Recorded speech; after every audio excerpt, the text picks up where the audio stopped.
Here's something that should not be possible. The United States has jets that can turn invisible to radar, drones controlled by AI, missiles that think for themselves, the most technologically advanced military in human history. And right now, on runways across America, there are bombers that were designed before most of your grandparents finished high school, not in a museum, not on display, flying, on active missions, being upgraded with weapons that didn't exist 5 years ago. The Air Force doesn't just keep them around out of habit. They plan to fly them until the 2050s. Why? That's the question. And the answer is going to completely change how you think about what powerful actually means. Let's put modern military aviation in perspective for a second. The F-35 doesn't just fly, it thinks. It fuses data from radar, sensors, and satellites simultaneously, building a picture of the battlefield that no human pilot could assemble alone. The B-52 stealth bomber is shaped like something from a sci-fi film, a flying wing that radar signals literally bounce off. The SR-71 Blackbird flew so fast it could outrun the missiles fired at it. These machines cost hundreds of millions, sometimes billions, per aircraft. So the assumption most people make is completely reasonable. Newer equals better.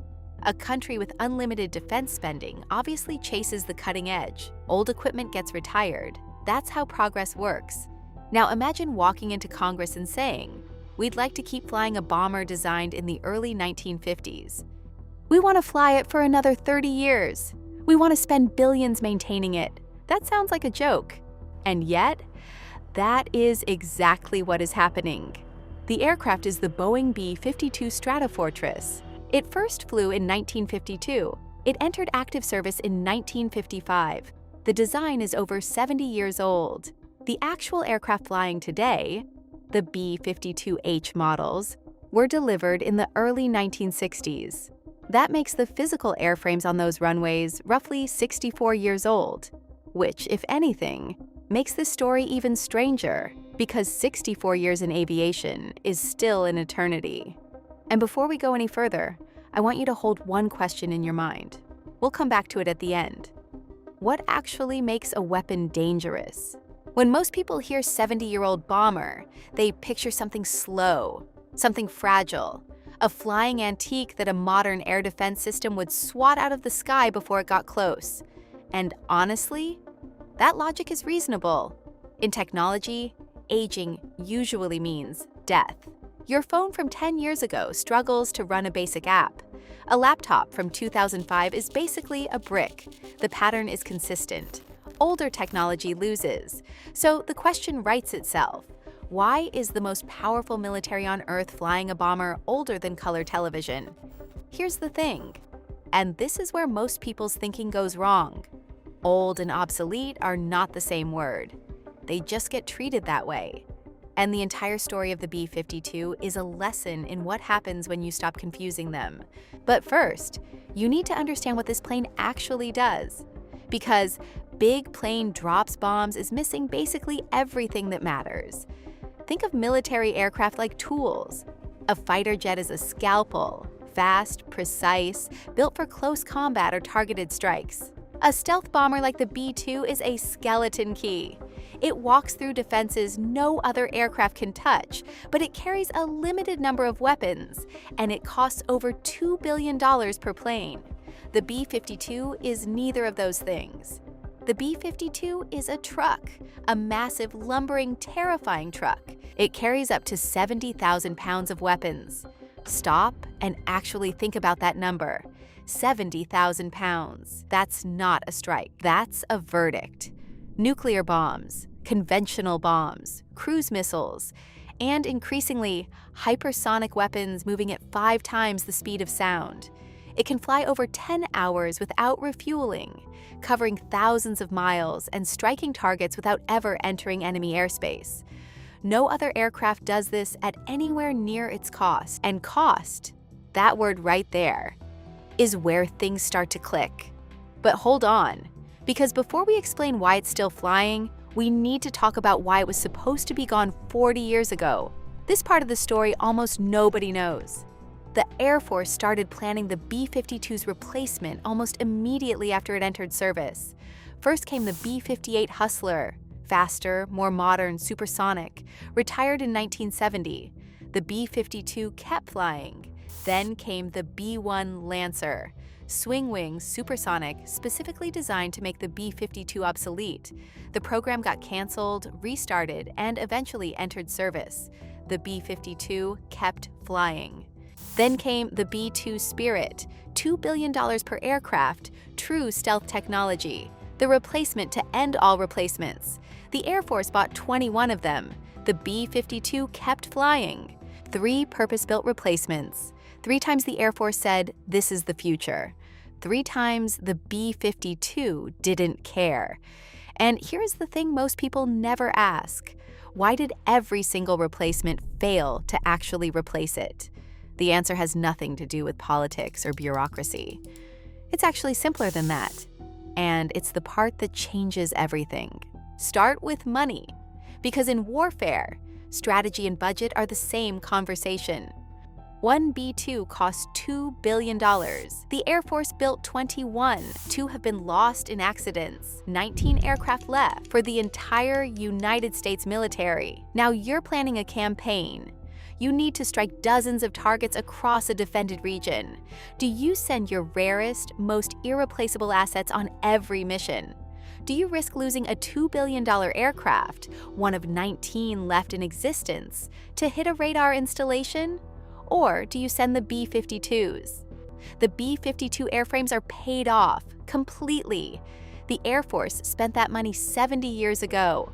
What they pay now is maintenance and upgrades. And even that, spread across the fleet, is a fraction of what newer aircraft cost per flight hour. But here's where it gets genuinely interesting. The B-52 was designed in an era before modern electronics existed. So when engineers in the 1950s built this aircraft, they weren't cramming it full of equipment. They built a large, structurally robust airframe with enormous internal volume, big bomb bays, wide wings, huge fuel capacity. They built space, and they had no idea how valuable that space would become. Because every decade, the Air Force doesn't retire the B-52. They renovate it. New radar, new communications, new engines. Right now, as of 2026, the Air Force has contracted a $2 billion program to replace all 8 original engines with modern Rolls-Royce turbofans. The first test aircraft are being modified as we speak. By the early 2030s, the entire fleet gets new engines, new weapon systems, the latest cruise missiles, hypersonic weapons on the way, same airframe, but everything inside it, completely new. It's the ship of Theseus. Except every time you replace a plank, you replace it with something better than what was there before. But here's the twist, the thing that almost nobody talks about. Modern aircraft are extraordinary, but they're also tightly packed, tightly integrated systems. Changing anything on an F-35, adding a new weapon type, updating a sensor, means rewriting software, recertifying systems, and burning through years and billions of dollars. The B-52, because it's old and because it's huge, is paradoxically easier to upgrade than most aircraft built decades after it. Think of it this way. A sports car is faster than a cargo van. But if you need to load something new, something large, something that didn't exist when the car was designed, which vehicle do you choose?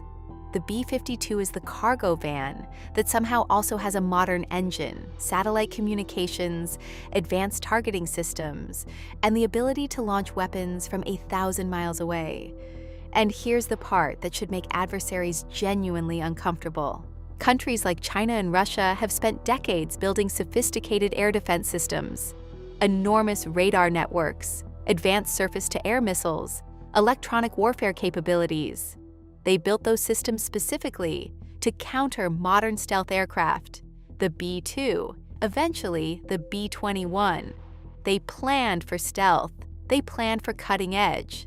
They did not plan for a 70-year-old bomber they'd been underestimating since the Cold War, showing up outside their radar range, launching hypersonic missiles they have no time to intercept, and disappearing before they can respond.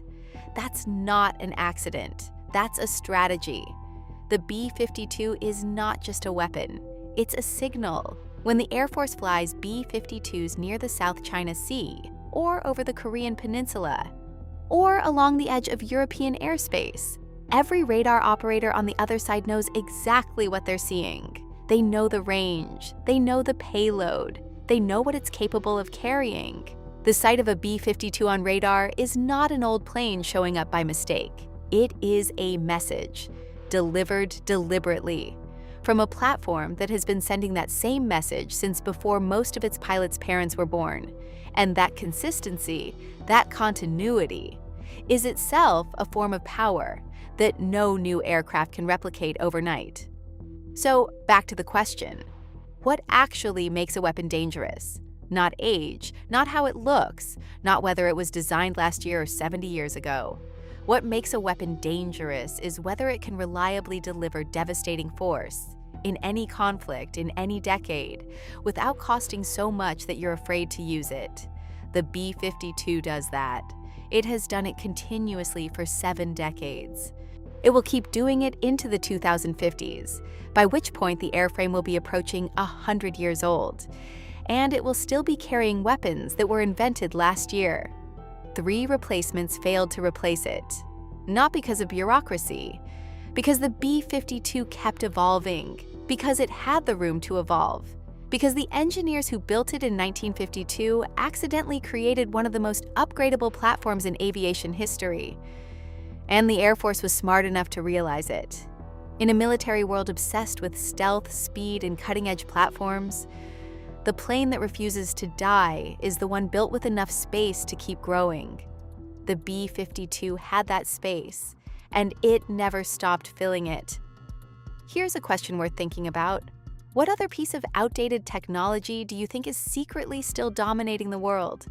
Drop it in the comments. I genuinely want to read them. And if you care about what keeps America strong and dominant, subscribe. Because what's coming next is going to be even better.